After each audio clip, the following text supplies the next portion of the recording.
खुलुमबाय बे समाव आं कामदेब दैमारि माजबा बियाबदुल्लाह बाथौ गौथुमनि नाहरबारियाव लाइमोन बिथांमोननि रुफाथि मेथाइ फोरबो सोलिबाय थादों आरो दिनैनि हाबाफारियाव सासे मख'जाथाव गाहाय आलासि दंफैयो बिथाङानो जाहैबाय डक्टर प्रफुल्ल बसुमतारी गुवाहाटी इउनिभारसिटिनि गेस्ट लेक्चारार बिथांखौ जों गिबियावनो बरायना लाग्रोनाय जाबाय। खुलुमबाय आंनि मुङा डक्टर प्रफुल्ल बसुमतारी आरो आंनि न'आ उदालगुरियाव आङो गुवाहाटी मुलुगसोलोंसालिनि लिंगुइस्टिक्स बिफाननि गेस्ट लेक्चारार लोगोसे आरो आं बेयाव सासे पोस्ट डक्टरेल फेल' हिसाबै खामानि मावगासिनो दङ।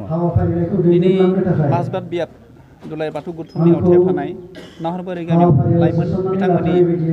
लाइमोन बिथांमोननि सावराय जथुम बे आयदायाव नोंथाङा गाहाय आलासि बाहागो जानो मोननानै माबायदि आं जोबोद गोजोननाय मोनदों। आं आसलते बे गामियाव आं गिबि खेब फैदों। आं जोबोद गोजोननाय मोनदों जे बेयाव बियाबनि मावथि बिथांमोनहा बे हाबाफारिखौ बिथांमोननि बे 1 नं नाहरबारि गामियाव लादों बे 25थि बोसोरसालिया जथुम्माखौ। आं आसा खालामो बिथांमोनहा बे सावरायमेलाव गोबां खोथाखौनो सावरायदों आरो बिनिफ्राय बाहागो लागिरि बिथांमोनहा गोबां गियान मोननो हागोन होननानै आं आसा खालामो। जिहेतुके आथिखालाव बाथौ धोरोमनि गेजेरजों गोबां लाइमोन सेंग्रा बिथांखौ बाहागो लानाय जायो। बे बेलायाव गोबां लाइमोन सेंग्रा सिख्लाफोरा धोरोमारि बिथिङाव सांग्रांथि जाजोबनो हागौआखै। बे लाइमोन सेंग्रा सिख्लाफोरखौ दोरोङारि बिथिङाव सांग्रांथि लाबोनोबा माबायदि बेलायाव बिथांमोना जोबोद नोंथारगौ नोंथांनि बुंनाय बाथ्राया। जोंनि लाइमोन सेंग्रा सिख्ला बिथांमोनहा दाबो धोरोमनि बेलायाव सिजौआरि गियाननि बेलायाव एसे उनफिनना थानाय बायदि नुदों। नाथाय लासै लासै बे हालोदा बे अबस्थाया साबसिननिफ्राय साबसिन अबस्थायाव फैदों। दिनै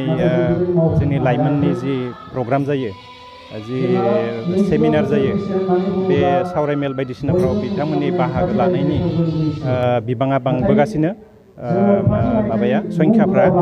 आरो बेयाव गोबां टपिकफोरखौनो लानानै बिभिन्न टपिक जेरैहाय बोरै फरायनांगौ, बोरैहाय न'खरखौ साब सिखोन लाखिनांगौ, बोरैहाय न'खराव हेफाजाब खालामनांगौ, बोरैहाय गामियाव जों हेफाजाब होनांगौ, जोंनि दुलाराय बाथौ गौथुमनि नाजानायजों जों बोरैहाय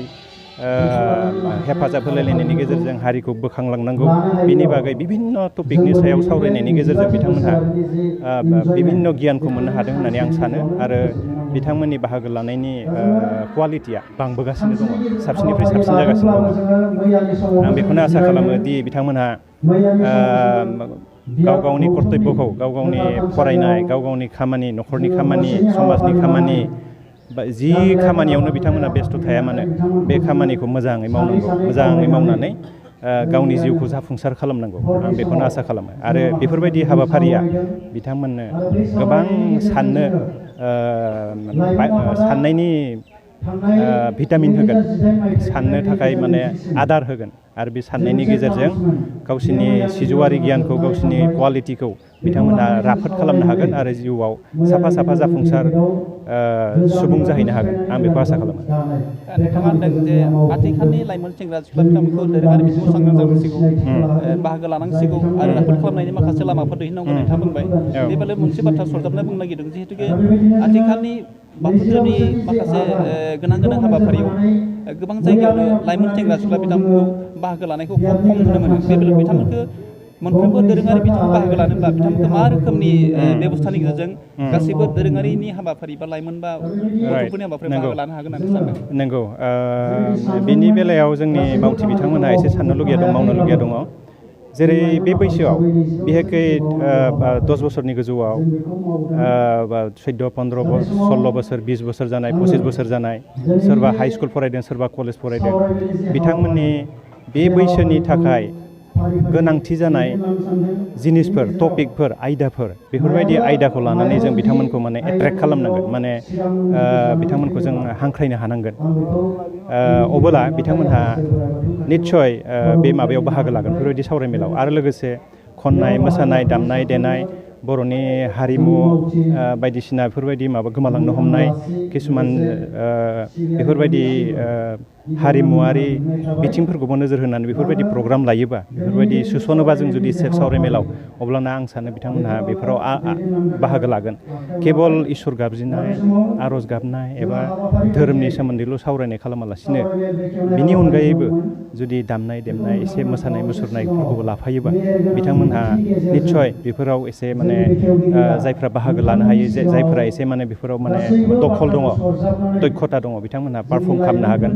आरो बेजों बिथांमोनहा गोबां साबसिननिफ्राय साबसिन बांसिननिफ्राय बांसिन बाहागो लाफैगोन होननानै आं सानो मागो नैथि मंगलबार बाथौ गोथार सान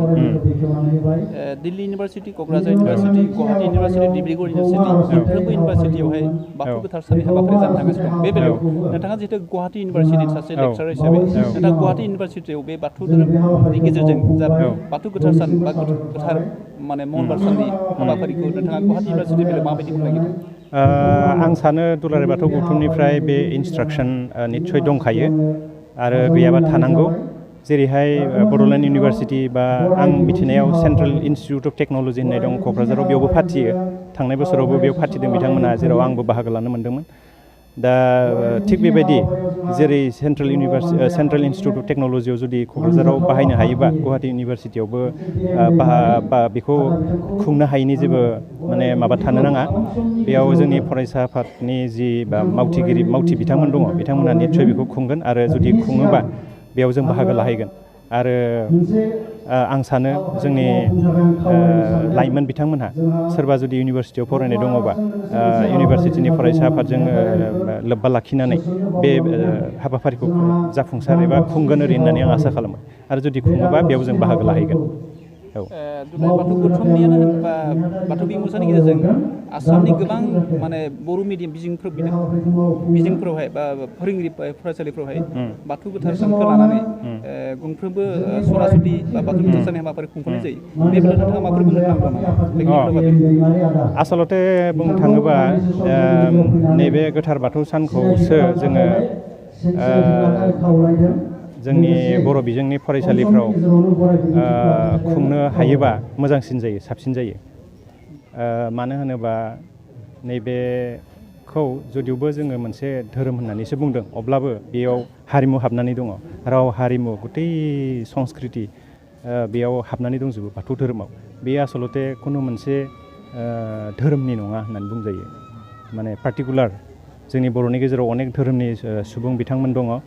बिथांमोना हयथ' अबजेक्सन खालामनो हागौ जे बाथौ सानखौ फालिनाया फरायसालियाव बे थिग जानाय नङा आरो होननानै खिन्थु बाथौआ केबल धोरोमबोल' नङा बेयाव गथै बर' हारिनि हारिमुवा हाबनानै दंजोबो बेनिखाय बेखौ जोङो फालियोब्ला लासै लासै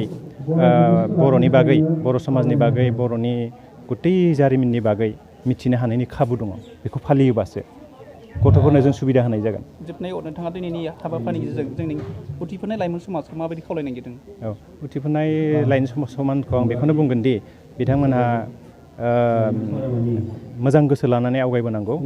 गावनि खामानिखौल' नङा गावनि न'खरनि खामानिल' नङा जा समाजनि खामानि थायो आरो धोरोमनि खामानि थायो बेयाव जों आवगायबोनांगौ आरो जाय जेरै हागौ ओरैहाय तन मन धन होननाय खोथा दङ बेबायदि गोसो लानानै जुदि आवगायबोयोबा जोंनि बाथौ धोरोमा आवगायलांबाय थागोन आरो लोगोसे बर' हारियाबो गोजौआव थांनो हागोन बे निश्चित आरो दिनै मोजां बाथ्राया बेनो जे जोङो अनेक सुबिदानि बिगोमा बायदि दा अनेक टेक्न'लजि दा फैबाय साइन्स एन्ड टेक्न'लजिनि बेबायदि सुबिदा थानायाव जों मानो हारिखौ बोखांनो हाया जों मानो गोजौआव थांनो हाया आरो दैदेनगिरिफोरनिबो आंखाल गैला जोंनि गेजेराव दा बेनिखायनो आं सानो जे जोंनि लाइमोन समाजाबो उनफिनना थायालासिनो आवगायबोनांगौ सोलोंनांगौ जिनिसखौ स्किल डेभेलपमेन्ट खालामनांगौ फरायनायाव मोजां जानांगौ फरायनो नाजानांगौ आरो जिनिसखौ बुजिनो नाजानांगौ गावनि देहा गासिखौबो मोदोम मोजाङै लाखिनानै साखोन सिखोन लाखिनानै गावनि फरायनायखौ थिग लाखिनानै समाजखौ गोजौ थाखोआव लांनो थाखाय सानबाय थानांगौ अब्लानो जोंनि समाजा दावगागोन आरो जिउआव जों जाफुंसार सुबुं हिसाबै सिनायथि होनो हागोन